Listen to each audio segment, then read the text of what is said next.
Olá, querido irmão e amigo, nós voltamos para darmos continuidade ao que nós aprendemos na mensagem anterior. Quer dizer, nós fizemos a leitura do capítulo 53 do profeta Isaías e vimos que na linguagem escrita o profeta está falando de alguém para nós.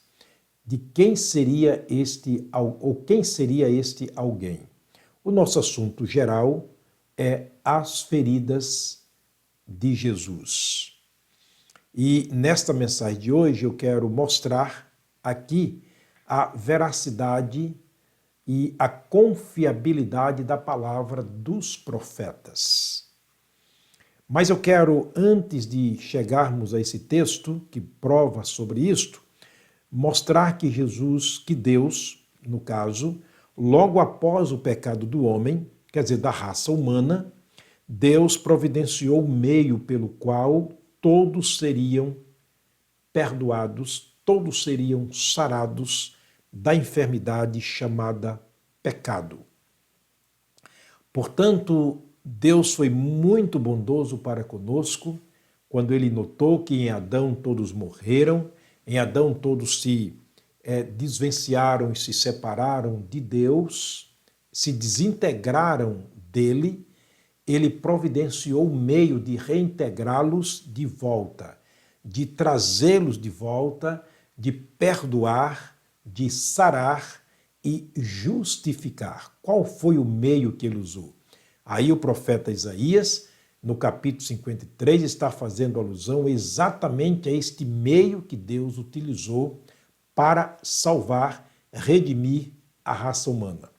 Olha que curioso, no capítulo 3 do Gênesis, primeiro livro da Bíblia, no terceiro capítulo da Bíblia, nós temos ali uma história surpreendente, muito triste, foi quando Eva foi enganada por Satanás e Adão, por sua vez, desobedeceu a Deus, primeiro usando de incredulidade naquilo que Deus havia dito e, como resultado da incredulidade, ele praticou a desobediência. Quer dizer, aí a Bíblia chama de o pecado. Adão cometeu o pecado que levou a raça humana a separar-se de Deus e separar de maneira condenada. Sim, no capítulo 3, versículo 23, você vai ler que Deus lançou Adão e Eva para fora do jardim de Deus.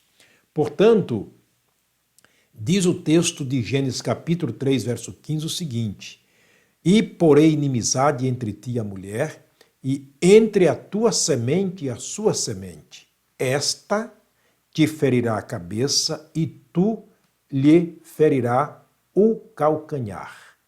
Aqui mostra na primeira promessa de Deus feita a nós, de que Jesus seria o libertador da raça humana, ele mostra já de início que Jesus seria ferido. Fica muito claro no texto.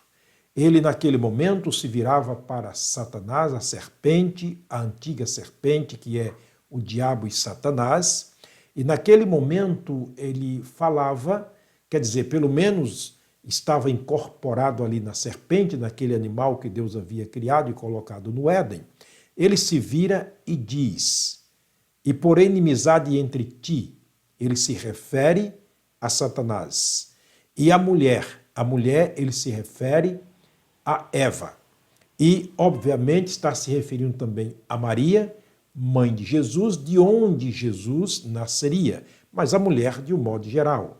E entre a tua semente e a sua semente, ele mostra aqui duas sementes que gerariam de dois seres.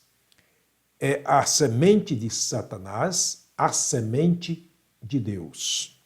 Por isso você vai ler com muita clareza, lá no livro de João, o evangelista, quer dizer, o apóstolo, lá nas cartas dele escrita, ali do Apocalipse, antes do Apocalipse, ele escreveu 3 cartas e ambas ele fala sobre os filhos de Deus, com muita clareza, e os filhos do diabo. Aquele que comete o pecado é filho do diabo. Mas os filhos de Deus não podem permanecer pecando, porque tem em si a semente de Deus. E a linguagem que João está usando, ele se refere a esse capítulo e esse versículo, capítulo 3, verso 15 de Gênesis, quando Deus disse: entre a tua semente e a sua semente, entre a semente de Satanás, a semente de Deus, haveria uma divisão. Ele disse: eu porei inimizade entre ti e entre a tua semente e a semente da mulher. Prova aqui que a inimizade já nasceu no coração de Satanás. Nunca, jamais houve qualquer amizade entre Deus e Satanás. Paulo, escrevendo aos Coríntios, ele diz que comunhão há entre Cristo e Satanás. Não pode haver. Então ele é o inimigo número 1 de Deus, o inimigo número 1 do ser humano. Por isso, Deus está alertando-nos aqui, dizendo, repito mais uma vez, e porém inimizade entre ti e a mulher, e entre a tua semente e a sua semente, a semente da mulher, te ferirá a cabeça, e tu, semente de Satanás, ferirá o calcanhar da semente da mulher. Ficou muito claro. Portanto, ele está falando de Jesus que viria ao mundo como libertador da raça humana. Mas Jesus nasceria num clima de inimizade. E você pode ver que logo nos primeiros dias do nascimento de Jesus, logo quando Jesus nasceu, Herodes se levanta e ele quer, por tudo, tirar a vida do Senhor Jesus como recém-nascido. Se lembra daquela viagem dos magos até onde estava Jesus, lá em Belém da Judéia, que eles foram levando presentes para o recém-nascido, e Herodes, o grande inimigo de Deus e do Senhor Jesus e do seu povo, chamou os magos e disse: olha, quando vocês forem e verem onde está o menino, voltem, por favor, e digam-me onde ele está, porque eu também quero ir adorá-lo. Adorar nada, ele queria matar o menino. Porque ele sabia que as profecias diziam que haveria de vir um rei para Israel, um rei que julgaria com justiça, que reinaria com justiça. E ele, precavendo-se, então ele pediu que que os magos voltassem e dissessem para ele onde estava o menino. Então a inimizade já estava no coração daquele homem. Confirma o que a Bíblia diz. Deus disse: porém inimizade entre ti e a mulher.